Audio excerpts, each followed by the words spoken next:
Évangile de Jésus-Christ selon saint Luc.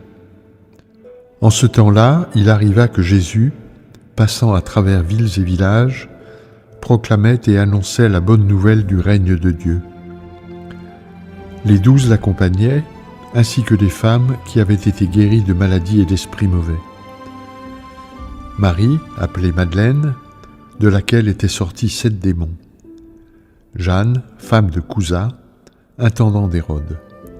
Suzanne et beaucoup d'autres qui les servaient en prenant sur leurs ressources. Acclamons la parole de Dieu.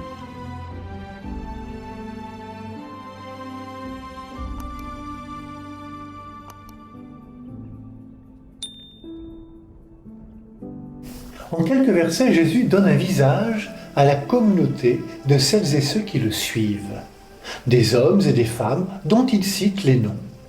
Ainsi, les femmes qui, selon la coutume du temps de Jésus, ne pouvaient participer aux enseignements des rabbins, sont présentes parmi les disciples de Jésus. Nous savons qu'elles seront les premières témoins de sa résurrection.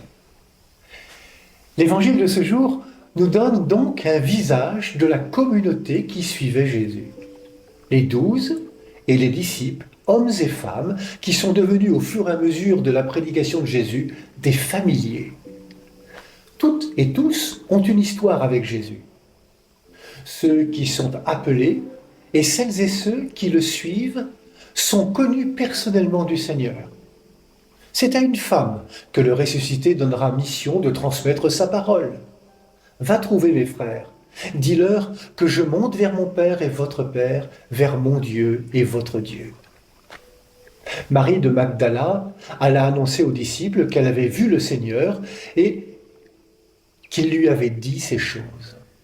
Ainsi, elle est missionnée par Jésus pour réveiller ce qui s'est éteint chez les amis de Jésus.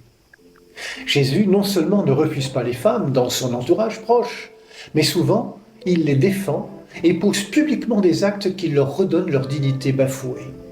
Il reconnaît leur foi. Une étrangère ira jusqu'à le faire changer sa propre compréhension de sa mission. Par son attitude, Jésus surprendra certains disciples, hommes, quand par exemple, ils le verront parler publiquement avec une femme, qui plus est étrangère. Elle était samaritaine.